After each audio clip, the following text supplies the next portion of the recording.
na kuhakikisha uchaguzi unafanyika kwa utulivu na kwa uwazi.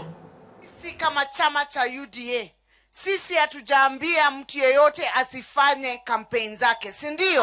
Wale ambao wanataka kuleta vurugu, wawe wa chama gani ama gani, wajue sisi ni watu watulivu, sisi tunatii sheria. Kwa hivyo huku Olkalau pia tunataka kuhimiza that there be peace during elections, and that those who have brought this kind of violence, irrespective of whichever party they come from. Kwa hivyo tukisalia hapo, Tume Huru ya Uchaguzi na Mipaka IEBC imewaonya wapiga kura katika uchaguzi mdogo wa Olkalau dhidi ya kupiga picha karatasi zao za kura baada ya kuzipigia kura na kuzisambaza kwenye mitandao ya kijamii. Tume hiyo imesisitiza kuwa matumizi ya simu za mkononi ndani ya chumba cha kupigia kura hairuhusiwi, huku ikikumbusha kuwa siri ya kura ni msingi muhimu wa uchaguzi wa huru na wa haki. IEBC imeeleza kuwa kulikuwa na visa vya uchaguzi uliopita ambapo baadhi ya wapiga kura walipiga picha kura zao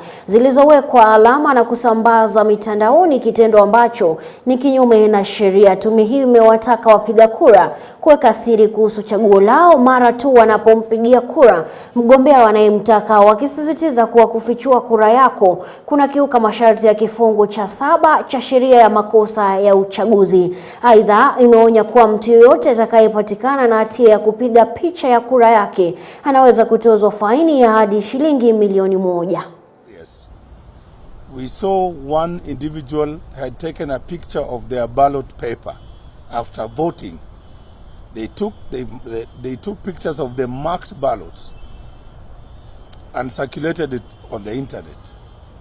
We wish to remind Kenyans and indeed the voters of Olkalau that please do not take a picture of your ballot paper once you mark it, once you select the person you want to be your member of parliament.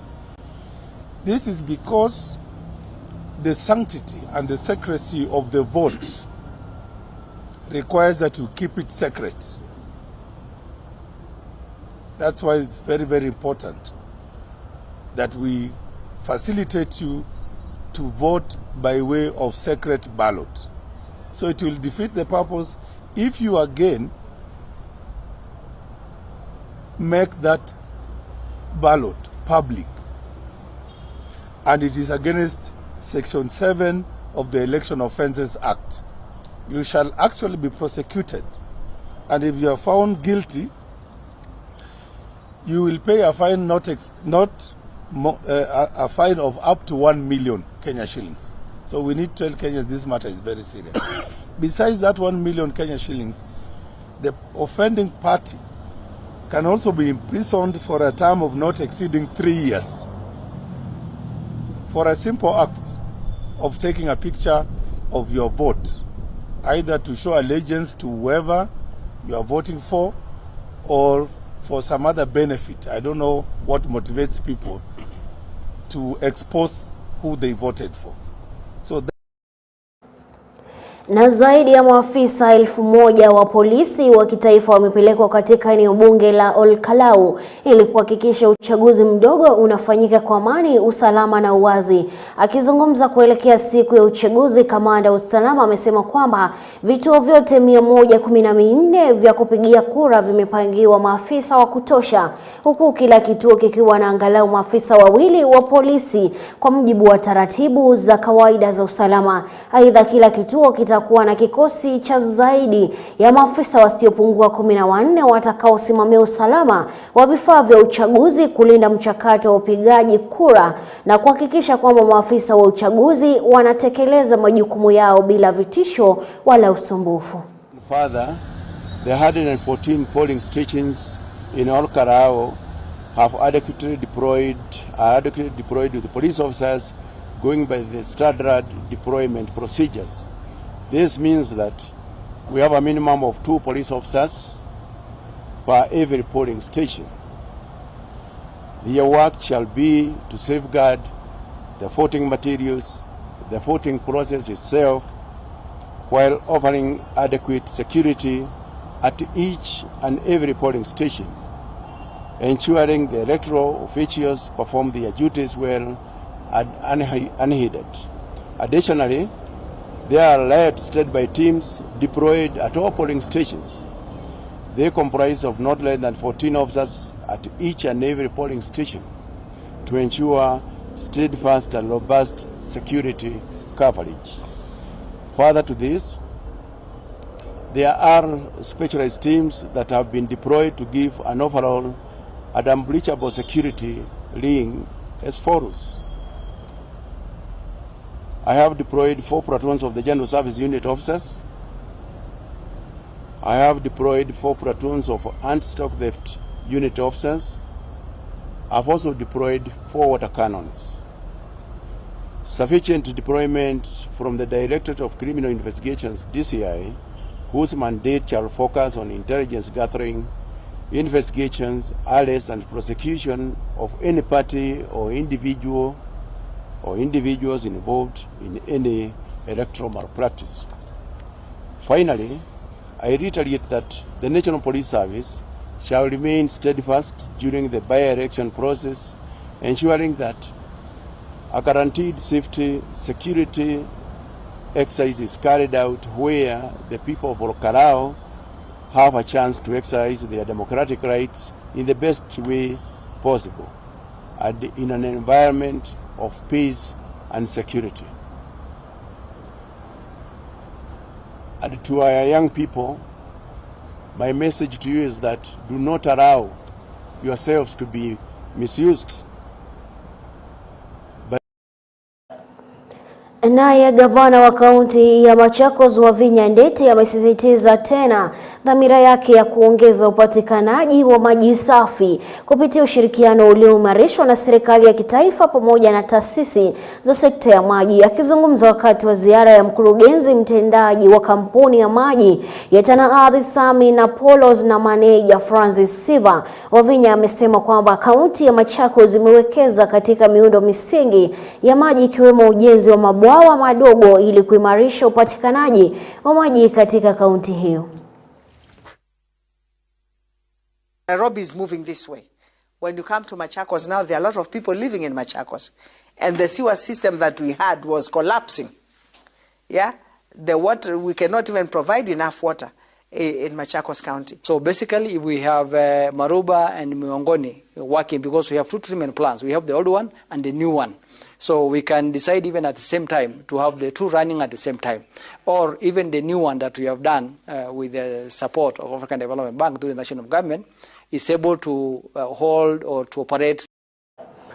Tuangazie masuala ya mahakama ambapo imemhukumu aliyekuwa maneja wa jeshi Peter Mugure kifungo cha maisha baada ya kupatikana na hatia ya kuwaua watu wake ama watatu wa familia yake. Akitoa hukumu hiyo, Jaji Martin amesema kwamba mauaji hayo yalikuwa ya kinyama na hayakuwa na uhalali wowote. Upande wa mashtaka ulikuwa umeomba mshtakiwa apewe adhabu ya kifo kutokana na uzito wa makosa hayo. Hata hivyo, jaji ameeleza kuwa ingawa adhabu ya kifo bado ipo kisheria katika mazingira fulani, alizingatia muda ambao mshtakiwa amekuwa rumande pamoja na mazingira ya kesi hiyo, na hivyo akaamua kumpa kifungo cha maisha. Na baada ya hukumu kutolewa, wakili wa utetezi alisema kwamba anaheshimu uamuzi wa mahakama kwa kuwa unawafunga kisheria kwa sasa, lakini akaeleza kuwa hakubaliani na uamuzi wa mahakama kuhusu kupatikana kwa mteja wake na hatia.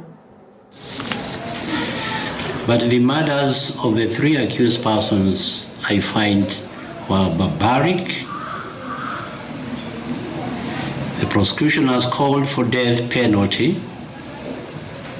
I am aware that the Muluatetu case has not made it illegal, but in the circumstances of this case, and in bearing in mind the time the accused person has been in custody, I sentence him to life imprisonment.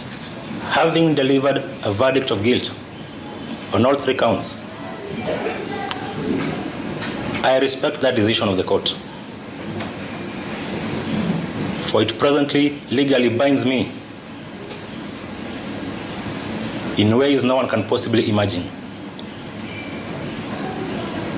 Nevertheless, and with tremendous respect to the court, Mwakilishi wa wadi ya Viwandani Aaron King amekamatwa na polisi kwa madai ya uporaji na uharibifu wa mali katika eneo la Donholm hapa jijini Nairobi, huku hali ya usalama ikiendelea kuzorota katika eneo hilo. Hii ni baada ya ofisi ya mwakilishi wadi huyo kuteketezwa na baadhi ya wakazi wa eneo hilo. Mtu mmoja ameripotiwa kwenye tukio kuuawa hilo ambao lilihusishwa na ongezeko la vurugu kati ya makundi asimu katika wadi hiyo, na kwa mujibu wa polisi wa eneo hilo, Aaron na wenzake watafikishwa mahakamani ili kufikishwa na masuala ya sheria.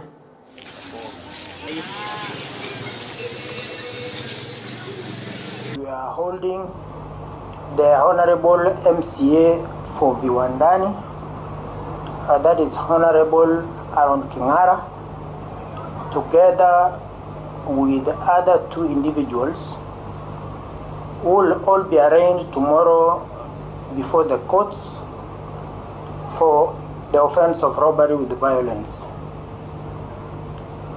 One of them had already been arrested and charged for the offenses. Naye katibu katika idara ya maslahi ya nchi za nje Roslyn Njogu amekabiliwa na wakati mgumu wa kueleza kamati ya bunge kuhusu wasibu wa pesa za umma sababu za maafisa wa serikali kukwepa kutumia ndege za KQ kwa safari za nje ya nchi. Njogu alikuwa akijibu maswali kuhusu ripoti ya ukaguzi wa hesabu za idara hiyo ya mwaka 2023-24 na mwaka 2024-25. Why were PSC adding more staff which you had not asked for? Who gave them the paperwork? Chair, you would be asking me to do something that is beyond my powers, which is to speak about what goes on in the PSC, in other PSC or other offices that I do not have control over. And no, there are no phone calls between myself and anybody for these for what you seem to be proposing. Now, there was a budget, honorable member, for the entire establishment. Remember, we are a new department. So in that year, when we were granted an establishment of, I want to say 197 or something like that. I could be. You are free to ask so that you are sure. Yeah. Yes. You are free to do so. Okay. I can confirm what the initial establishment we were granted was. We had budget for the entire establishment.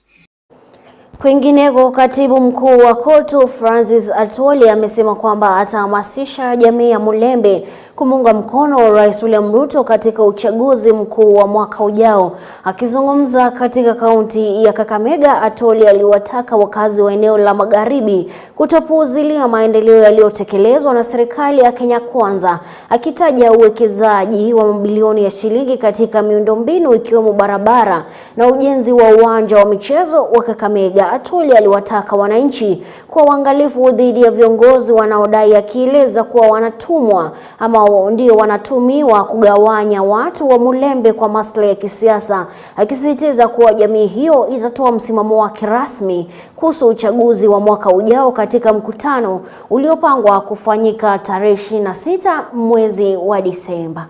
Sana msisikize kila mtu ya kwamba kila maneno mtu anamwambia mnaona kama ni maneno ya kweli. Mambo ingine si ya kweli hasa. Nasikia hivyo.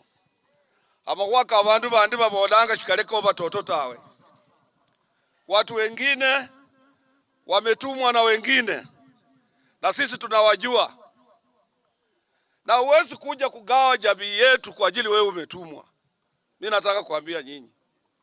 Na mimi nataka kuambia nyinyi kuna Buhungu 3, Buhungu 3.